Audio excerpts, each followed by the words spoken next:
پر غور کیے؟ معاشرے میں رہتے ہیں نا آپ. واہ، یا ایک بات اور عرض کر دوں، سیدنا فاروق اعظم رضی اللہ تعالیٰ عنہ تمام کتابوں میں یہ بات لکھی ہے.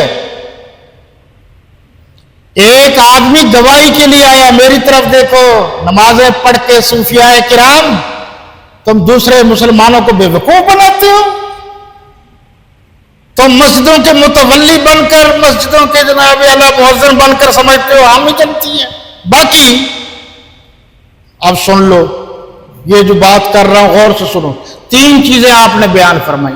حضرت عمر رضی اللہ تعالیٰ عنہ مقدمہ آیا گواہی کے لیے، آدمی لایا گیا تو گواہی دینے والوں سے حضرت عمر رضی اللہ تعالیٰ عنہ نے، مولا عمر رضی اللہ تعالیٰ عنہ نے پوچھا. آپ نے توجہ نہیں کی، میں نے ایک لفظ میں بہت بڑی بلندی کو زمین پر پست کر دیا ہے. آپ لیکن بات تو انہیں سمجھ میں آئے گی نا. میں نے کہا ہے مولا عمر رضی اللہ تعالیٰ. آپ گواہی دینے آئے ہیں. یہ میں تھوڑا سا نقشہ پیش کر رہا ہوں آپ کو اسلام کا. جی اچھا، جس کے بارے میں آپ گواہی شہادت دینے آئے ہیں، اس کے ساتھ کبھی آپ نے سفر کیا؟ اس نے کہا نہیں. اچھا تو کبھی آپ کا اس سے لین دین ہوا؟ اس نے کہا جی نہیں. اچھا کبھی آپ آپس میں پڑوسی بن کر رہے ہیں کچھ عرصہ؟ جی نہیں. اچھا پھر آپ نے جس کے بارے میں گواہی دینے آئے اس کو رکوع سجدہ کرتے ہوئے دیکھا ہوگا، چل بھاگ جا تیری کوئی گواہی نہیں. پڑھو اسلام ہے کیا. اگر اسلام کی چلتی پھرتی تصویر دیکھنا چاہتے ہیں تو وہ سیدنا مولا امام عالی مرتبت سیدنا فاروق اعظم رضی اللہ عنہ کے دور میں آپ کو نظر آئے. اگر جیتا جاگتا آپ اسلام دیکھنا چاہتے ہیں تو فاروق اعظم رضی اللہ عنہ کے دور میں نظر آئے گا کہ کفار کہنے پر مجبور ہو گئے کہ اگر فاروق اعظم جیسا ایک اور آ جاتا تو پوری دنیا میں اسلام کے سوا کچھ نظر نہ آتا. بے روزگاری الاؤنس سب سے پہلے کس نے دیا؟ حضرت عمر نے دیا. پوری جتنے بھی اس وقت ان کی سلطنت تھی، خلافت تھی، مفت تعلیم کس نے دی؟ فاروق اعظم نے دی. آج بھی حکومت مفت تعلیم نہیں دے رہی. بے روزگاری الاؤنس دیا، مساجد بنائی، مدارس بنائے، سرائیں بنائیں رہنے کے لیے جگہ، پینے کے لیے نہریں بنائیں، روشنی کا انتظام کیا. پولیس کا محکمہ حضرت عمر رضی اللہ عنہ نے بنایا، فوج کا محکمہ حضرت عمر رضی اللہ عنہ نے بنایا. کیسے لوگ ہیں. ہمارے ایک بزرگ تھے امیر شریعت سید عطاء اللہ شاہ صاحب بخاری، سب کہہ دو رحمت اللہ علیہ، زور سے کہہ دو رحمت اللہ علیہ. بہت بڑے بزرگ تھے. ان کا ایک بیٹا تھا، وہ بھی اب اس دنیا میں نہیں ہے، بڑا اس کا نام تھا سید ابو معاویہ ابو ذر بخاری رحمت اللہ تعالی علیہ. تو وہ اکثر فرماتے تھے یہ شامی جو ہم کھاتے ہیں، یہ شامی کس نے بنائی پتا آپ کو؟ اس کے موجد حضرت امیر معاویہ رضی اللہ تعالی عنہ امیر شام.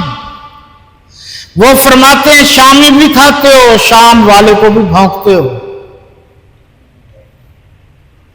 تم سے تو وہ گاندھی اچھی تھی، ہندو، جس نے کہا تھا اگر پھر مجھے اقتدار ملا تو میں اپنے اقتدار میں فاروق اعظم رضی اللہ عنہ کا نظام لاؤں گا.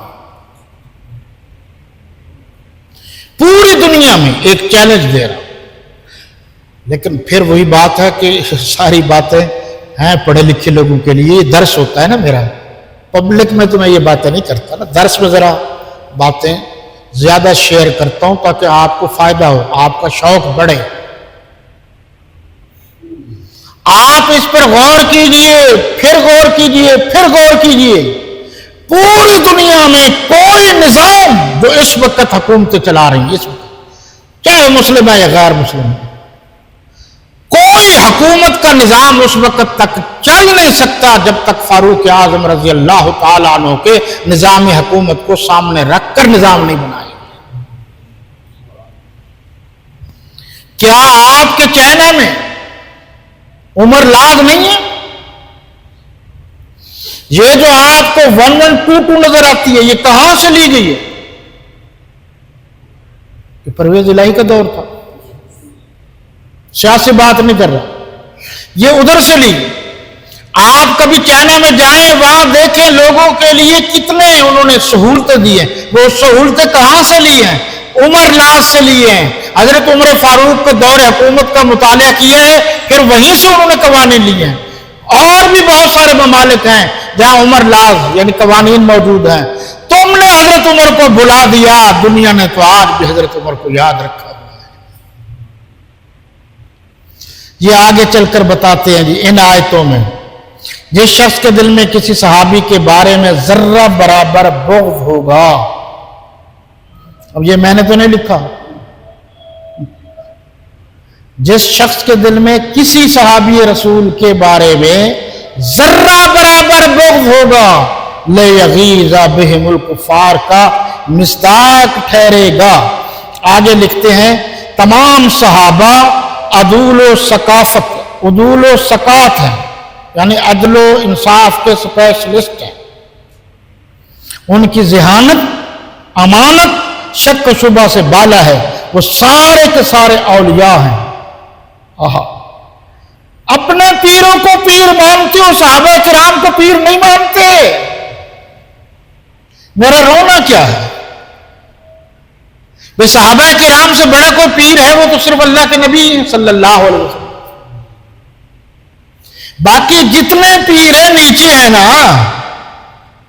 ساری کائنات کے پیر و مرشد مل جائیں ایک صحابی رسول کے جوتے کے نیچے لگی ہوئی مٹی کے برابر نہیں ہو سکتے. یہ ہے میرا عقیدہ. یہ فرما رہے ہیں جی اولیاء الا ان اولیاء اللہ لا خوف علیہم ولا هم یحزنون. اللہ کے دوست یہ مراد ہے. یہ سارے کے سارے اولیاء اللہ انبیاء علیہ السلام کے بعد اللہ کے ساری مخلوق سے برگزیدہ ہیں یعنی اعلیٰ ہے، افضل ہے. یہی اہل سنت کا عقیدہ ہے. آپ کو تو یہ بھی کوئی نہیں بتاتا کہ اہل سنت کا عقیدہ کیا ہے. چلے ایک اور حوالہ ایک دو. یہ اکرم التفاسیر ہے جی، پیر گزرے ہیں مولانا محمد اکرم آوان صاحب. آپ نے دیکھے ہوں گے، میں نے دیکھے بھی ہیں اور بارہا میں شامل بھی ہوا ہوں. اور میری عادت ہے کہ میں تحقیق بھی بڑی کرتا رہتا ہوں کہ یہ پیر بھی ایک نمبر ہے، یہ دو نمبر تو نہیں ہے. تو جناب یہ چلتے چلتے انہوں نے ایک بات لکھی ہے، میں صرف وہ آپ کو سنا دیتا ہوں. یہ فرماتے ہیں گویا صحابہ کرام سے دشمنی لیغیظ ہے. لفظ یاد ہے، الفاظ بھی یاد رکھے نا قرآن میں. لیغیظ بہم الکفار. دیکھو نا آتے نہیں نا لوگوں کو لفظ نہ ترجمہ. کیا کہہ رہے ہیں؟ گویا صحابہ کرام سے دشمنی کفر ہے، کافروں کا فعل ہے.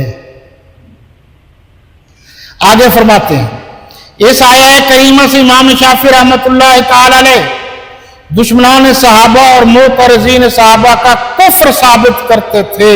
فرماتے ہیں لیغیظ بہم الکفار، صحابہ پر ناراضگی اور غصہ کافروں کا کام ہے. نہیں سمجھ میں؟ صحابہ پر ناراضگی اور غصہ. اچھا چلو ایک حوالہ اور بھی دے دیتا ہوں. یہ مفتی اعظم پاکستان حضرت مولانا مفتی محمد شفیع صاحب رحمۃ اللہ تعالی علیہ، موجودہ مفتی تقی عثمانی صاحب مدہ ذلہ العالی، ان کے والد گرامی تھے، پاکستان کے مفتی اعظم تھے. انہوں نے جو لکھا ہے چلو میں آپ کو وہ بھی سنا دیتا ہوں. انہوں نے بھی بڑی عجیب عجیب باتیں لکھی ہے لیکن میں مختصراً آپ کو سنا دیتا ہوں تاکہ آپ کو زیادہ فائدہ ہو. کہ وہ کہہ رہے ہیں کہ یہ لوگ یعنی لیغیظ بہم الکفار کہ یہ کیا ہے؟ اصل میں یہ ہے کہ یہ لوگ یعنی یہ لوگ جو ہیں کیا؟ لیغیظ بہم الکفار، یعنی جو صحابہ کرام کا انکار کرتے ہیں، صحابہ کرام کی توہین کرتے ہیں، تضحیق کرتے ہیں، تکفیر کرتے ہیں، یہ لوگ کافر ہیں۔